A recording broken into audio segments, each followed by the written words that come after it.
Hello all. September 1 current affairs or news highlights.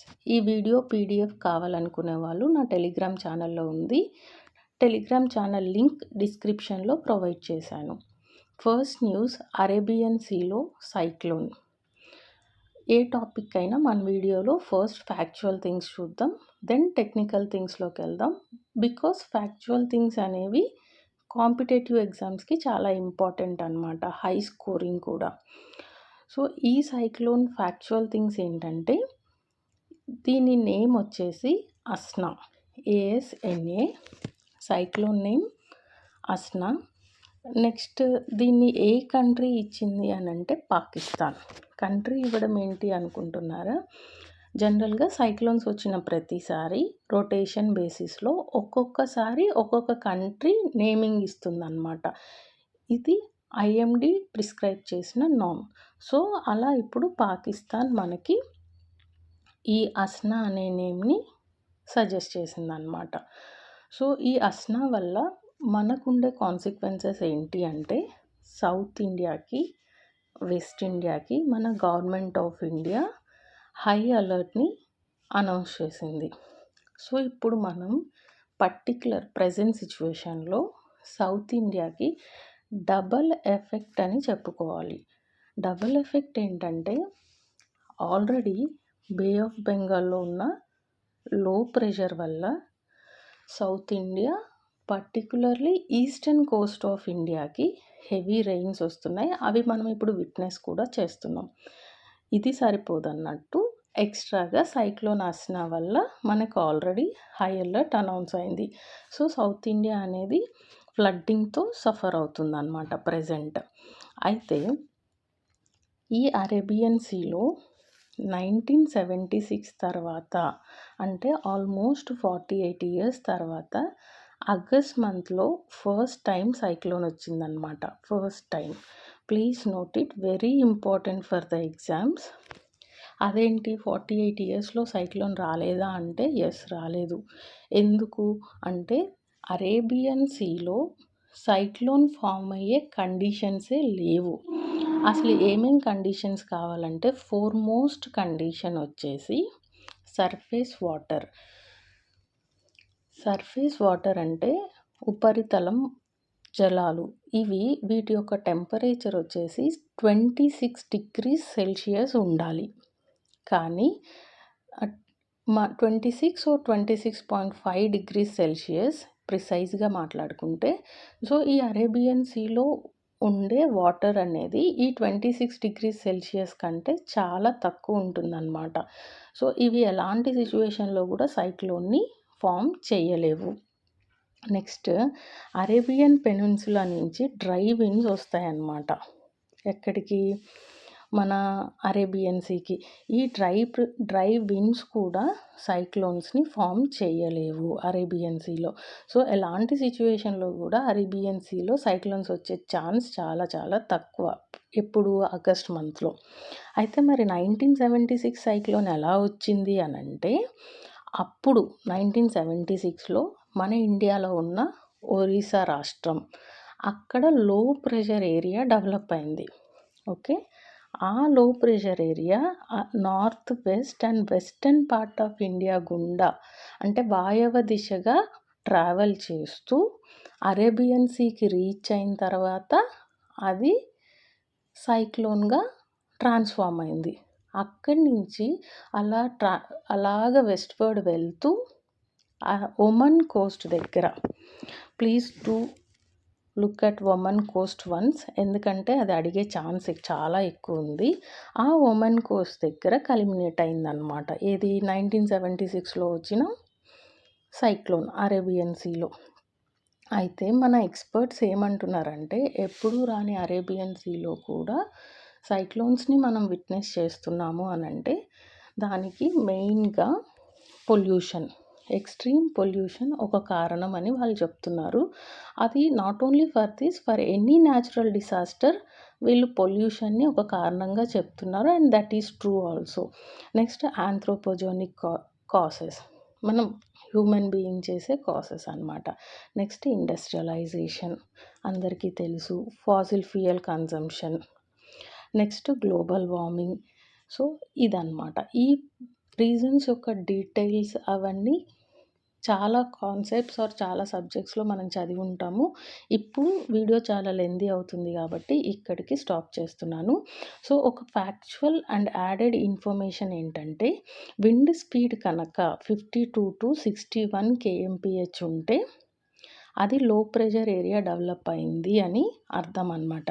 63 నుంచి 87 kmph ఉంటే అది సైక్లోన్. సో అన్ని లో ప్రెషర్ ఏరియాస్ సైక్లోన్కి లీడ్ చేస్తాయి అని కాదు, some of the low pressure areas lead చేస్తాయి. If in case any of the exams group 2, group 3, group 4 దేంట్లో అయినా విండ్ స్పీడ్ మెన్షన్ చేసి క్వశ్చన్ అడిగితే యూజ్ అవుతుంది. So next topic Dharmendra. మన న్యూఢిల్లీకి కొత్త చీఫ్ సెక్రటరీగా 1989 batch IAS officer Dharmendra garu appoint అయ్యారు. జస్ట్ అపాయింట్మెంట్స్ కేటగిరీలో బ్యాంకింగ్ ఎగ్జామ్స్, ఎస్ఎస్సి ఆర్ గ్రూప్స్కి ఇంపార్టెంట్. Next IMD forecast.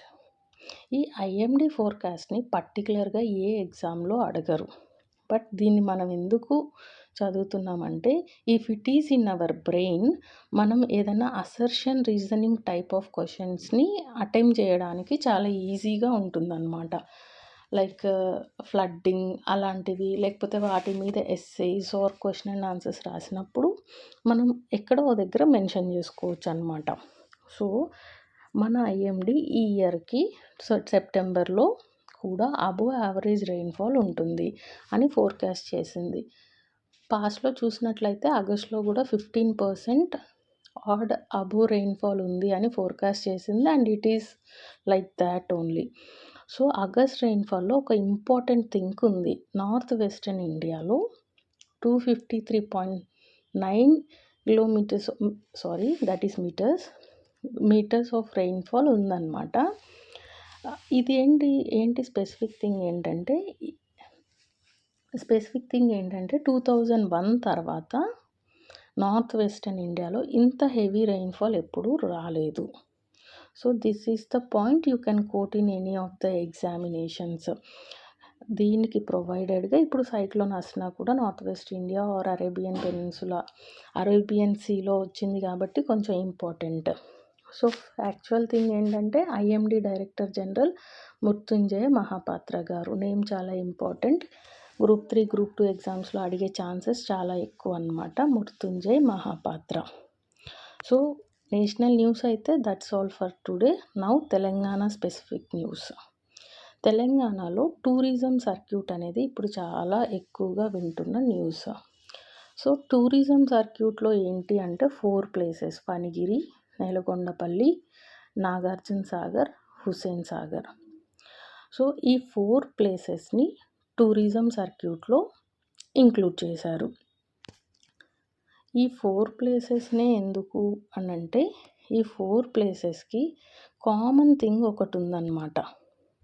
అదేంటంటే బుద్ధిస్ట్ సైట్స్. ఓకే, ఈ 4 places Buddhist sites: Phanigiri, Nelakondapalli, Nagarjuna Sagar, Hussain Sagar. అయితే హుస్సేన్ సాగర్ని చూసుకున్నట్లయితే present Telangana government Revanth Reddy garu he said in one meeting that sky వాక్ని కన్స్ట్రక్ట్ చేయాలి హుస్సేన్ సాగర్ చుట్టూ. ఈ స్కై వాక్ కూడా 4 ప్లేసెస్ని కనెక్ట్ చేయాలంట. ట్యాంక్ బండ్, వార్ మెమోరియల్ అంటే తెలంగాణ అమరవీరుల స్తూపం, సంజీవయ్య పార్క్, హుస్సేన్ సాగర్. ఈ 4 ప్లేసెస్ని కనెక్ట్ చేస్తూ ఒక స్కై వాక్ కన్స్ట్రక్ట్ చేయాలి అని ప్రపోజ్ చేశారు.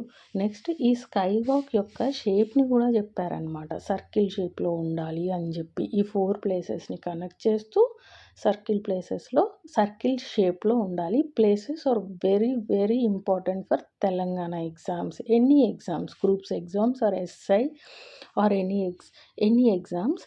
నెక్స్ట్ నాగార్జున సాగర్ చూసుకున్నట్లయితే మెయిన్గా 3 ప్రపోజల్స్ చెప్పారనమాట, హైలైట్ చేశారు. ఫస్ట్ ఏంటంటే, ఇక్కడ ఒక ఇంటర్నేషనల్ మ్యూజియంని డెవలప్ చేయాలి అని ప్రపోజ్ చేశారు. నెక్స్ట్ హైదరాబాద్ నుంచి నాగార్జున సాగర్కి 4-way హైవే, ఓకే. ఇ ఇవన్నీ చేస్తూ దీన్ని ఒక స్పిరిచువల్ ఆర్ టూరిస్ట్ సెంటర్‌గా డెవలప్ చేయాలి అని తెలంగాణ గవర్నమెంట్ డిసైడ్ అయింది. ఎర్లియర్ చూసుకున్నట్లయితే స్వదేశ్ దర్శన్ 2.0లో కూడా ఈ నాగార్జున సాగర్ పేరుని మనం విన్నాం. తెలంగాణ గవర్నమెంట్ డీపీఆర్‌ని సబ్మిట్ చేసింది సెంట్రల్ గవర్నమెంట్‌కి. ఏమని? ఈ బుద్ధవనం ఉంది కదా నాగార్జున సాగర్‌లో, ఈ బుద్ధవనంని డెవలప్ చేయాలి అని ఒక డీపీఆర్‌ని సబ్మిట్ చేసిందనమాట. అయితే ఈ డీపీఆర్ యొక్క ఎస్టిమేటెడ్ కాస్ట్ 25 crore రూపీస్. దీంట్లో వీళ్ళు ఏం మెన్షన్ చేశారంటే Buddhist digital museum and exhibition, ఇంకా డిజిటల్ ఆర్కీవ్స్ ఈ 2 మేము డెవలప్ చేస్తాము అని అప్పుడు స్వదేశ్ దర్శన్ 2.0లో ఓన్లీ బుద్ధవనం అనమాట. ఇప్పుడు ఈ 3 పాయింట్స్. సో ఈ మొత్తం నోట్ చేసుకుంటే ఎయిదర్ అసర్షన్ రీజన్ క్వెషన్స్‌లో గానీ, లేకపోతే సింగిల్ పాయింట్ క్వెషన్‌లో గానీ ఇది వస్తుంది. యాజ్ గ్రూప్ 1 మెయిన్స్ కూడా ఉంది కాబట్టి ఈ పాయింట్స్ అన్నీ ఫోకస్ చేసి మనం ఏం రాయొచ్చంటే తెలంగాణ గవర్నమెంట్ టూరిజం రెవెన్యూని బూస్ట్ చేయడానికి ఆర్ ఎల్స్ టూరిజం సెక్టార్‌ని బూస్ట్ చేయడానికి ఈ ఇనిషియేటివ్స్ అన్నీ స్టార్ట్ చేస్తుంది అని చెప్పి మనం కోట్ చేయొచ్చనమాట. Next panchayat elections. మనందరికీ తెలుసు నెక్స్ట్ తెలంగాణ స్టేట్లో పంచాయత్ ఎలక్షన్స్ అనేవి ఉన్నాయని చెప్పి. అయితే ఇప్పుడు న్యూస్ ఏంటంటే రిజర్వేషన్స్‌ని చేంజ్ చేస్తున్నారు. అంటే ఎస్సీకి ఎంత ఇవ్వాలి, ఎస్టీకి ఎంత ఇవ్వాలి, బీసీకి ఎంత ఇవ్వాలి, జనరల్ వాళ్ళకి ఎంత ఉంచాలి అని రిజర్వేషన్ కోటాని చేంజ్ చేస్తామని స్టేట్ ఎలక్షన్ కమిషనర్ గారు క్లారిఫై చేశారనమాట.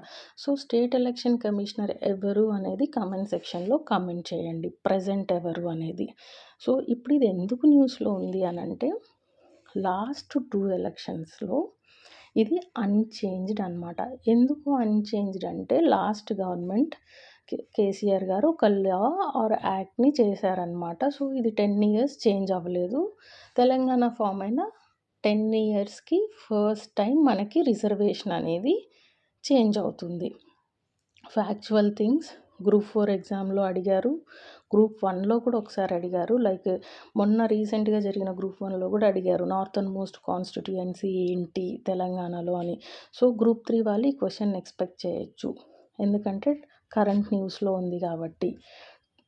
తెలంగాణలో 12,966 గ్రామ పంచాయత్స్‌కి 1,14,620 వార్డ్స్‌కి ఎలక్షన్స్‌ని కండక్ట్ చేస్తున్నారనమాట ఈసారి. Very very important for group 3 and xi exams. Number is very important. Next national లెవెల్లో ఇప్పుడు టెక్నికల్ థింగ్స్ చూసుకున్నట్లయితే నేషనల్ లెవెల్లో రిజర్వేషన్ అనే దానికి ట్రిపుల్ టెస్ట్ అనే ఒక క్రైటీరియా దీన్ని సుప్రీం కోర్ట్ ప్రిస్క్రైబ్ చేసిందనమాట. ఈ క్రైటీరియాని బేస్ చేసుకొని రిజర్వేషన్ని డిసైడ్ చేస్తారు. అండ్ 50% రూలింగ్ని వీళ్ళు దాటరు. అంటే 50% కోటా మాత్రమే ఉంటుంది. కానీ మరి స్టేట్ లెవెల్లో ఏం చేస్తారు ఏంటి అని చెప్పి స్టేట్ గవర్నమెంట్ లా పట్టే ఈ SEC state election commissioner follow అవుతాడనమాట. సో మన స్టేట్ గవర్నమెంట్ ఏ లా ఇస్తుంది, ఎంతమందికి రిజర్వేషన్ ఎస్సీ ఇవ్వమంటుంది, ఎస్టీ ఇవ్వమంటుంది అనేది we have to wait and see. ఇప్పుడు మోర్ ఇన్ఫర్మేషన్ ఉంది. ఈ మోర్ ఇన్ఫర్మేషన్ ఏంటంటే ఎలక్టోరల్ రీఫార్మ్స్‌గా అయినా మనం రాసుకోవచ్చు. లేకపోతే assertion reasoning or 2-3 points questions వస్తాయి కదా ప్రిలిమ్స్‌లో వాటిలో మనకి ఇది యూజ్ అవుతుందనమాట. అదేంటంటే ఈ ఎలక్షన్స్‌కి లైక్ ఈ పంచాయత్ ఎలక్షన్స్‌కి మన election commissioner state election commissioner ఏ రీఫార్మ్స్ చేశారు అనంటే ఫస్ట్ థింగ్ ఎవ్రీ 1 kilometerకి ఒక పోలింగ్ బూత్ పెట్టాలి. దీనివల్ల యూజ్ ఏంటి? Is of going to the polling booth increase అవుతుంది. సో ఓటర్ ఎన్రోల్మెంట్ ఇంక్రీజ్ అయ్యే ఛాన్సెస్ చాలా ఎక్కువ అనమాట. నెక్స్ట్ సేమ్ ఫ్యామిలీకి చెందిన పర్సన్స్ ఉంటారు కదా వీళ్ళు 1 వార్డ్‌లోనే ఉండేలాగా ఎన్ష్యూర్ చేసుకోమన్నారు. అంటే ఇంతకుముందు ఏంటి డిఫరెంట్ వార్డ్స్‌లో ఉండేవాళ్ళనమాట సేమ్ ఫ్యామిలీ మెంబర్స్‌ని కూడా. సో ఈ రిఫార్మ్ ఏంటి అనంటే డూప్లికేషన్ ఆఫ్ ఓట్స్ అనేది రెడ్యూస్ అవుతుందన్నమాట. అందుకని ఈ రీఫార్మ్‌ని తీసుకొని వచ్చారు. నెక్స్ట్ అపెండిక్స్ ఓటర్ అంటే ఏం లేదండి అనుబంధ ఓటర్లు. ఇవి ఏంటంటే ఇప్పుడు ఏం చెప్తున్నారు, ఈ అపెండిక్స్ ఓటర్స్‌ని వార్డ్‌తో అటాచ్ చేయండి. ఇంతకుముందు ఏం చేసేవాళ్ళంటే లాస్ట్‌లో పెట్టేవాళ్ళు. వార్డ్స్ అన్నీ అయిపోయిన తర్వాత అపెండిక్స్ ఓటర్స్‌ని ఇంక్లూడ్ చేసేవాళ్ళు. సో, దీనివల్ల బోగస్ ఓటర్స్ ఎక్కువ అయిపోతున్నారనమాట. సో, ఇప్పుడు మనం బోగస్ ఓటర్స్‌ని ఎలిమినేట్ చేయడానికి ఈజీగా ఉంటుంది కాబట్టి అపెండిక్స్ ఓటర్స్ అనే కాన్సెప్ట్ లేదు. జస్ట్ వార్డ్‌లో ఇంక్లూడ్ చేసేసేయండి. సో, ఇది టెక్నికల్ థింగ్స్. ఇప్పుడు మనం జనరల్ నాలెడ్జ్ లైక్ మన తెలంగాణలో సెప్టెంబర్ 6 రోజు శాంపిల్ లిస్ట్ ఆఫ్ ఓటర్స్ వస్తుందన్నమాట for Panchayat elections. September 7th నుంచి 13th వరకు అబ్జెక్షన్స్ని రైజ్ చేసుకుంటారు. సెప్టెంబర్ 21st ఫైనల్ లిస్ట్ వస్తుందన్నమాట. ఎవరెవరికి ఓట్ హక్కు ఉంది, ఎవరెవరు ఓట్ వేయచ్చు పంచాయత్ ఎలక్షన్స్లో అని చెప్పి. Next topic sports. Very important for all exams, national అయినా స్టేట్ అయినా. సో ఇప్పుడు పారా ఒలింపిక్స్లో women 10 metre air pistol SH1 division. ఈ డివిజన్ని ఇలాగే గుర్తుపెట్టుకోండి. ఆ డివిజన్ ఏంటి అని గూగుల్ చేసి టెక్నికల్ థింగ్స్ మనకు అవసరం లేదు. జస్ట్ ఆ డివిజన్ అలా గుర్తుపెట్టుకోండి. ఈ డివిజన్లో రుబీనా అనే ఉమెన్ కాపర్ మెడల్ తీసుకొచ్చారనమాట. అయితే సిగ్నిఫికెన్స్ ఏంటంటే ఫస్ట్ ఉమెన్ అనమాట మనకి ఈ డివిజన్లో తీసుకురావడానికి. So very very important. ఈ డివిజన్ కొంచెం గుర్తుపెట్టుకోవడానికి కష్టంగా ఉంది, but you have to for banking exams and group exams. No excuse. So Rubina గురించి చూసుకున్నట్లయితే she is from Madhya Pradesh Jabalpur region. తిను ఒక మెకానిక్ కూతురు అనమాట. As it is para Olympics తన డిజేబిలిటీ మీద కూడా జస్ట్ ఒక ఐడియా ఉండాలి. It is right leg disability. Next తిను ఒలింపిక్స్కి వైల్డ్ కార్డ్ ఎంట్రీ ద్వారా వెళ్ళారు. సో ఈ ఓవరాల్ వీడియోలో triple test, SCC appointment procedure, SCC articles ఇవన్నీ చాలా ఇంపార్టెంట్. ఇవన్నీ కవర్ చేస్తే వీడియో లెంతీ అవుతుంది అండ్ కరెంట్ అఫైర్స్ నుంచి మనం స్టాటిక్కి డీవియేట్ అయిన వాళ్ళు అవుతామన్నమాట. సో అందుకని my humble request is to go through all those topic for coming exams and PDF download చేసుకోండి. Anything please do comment. Thank you.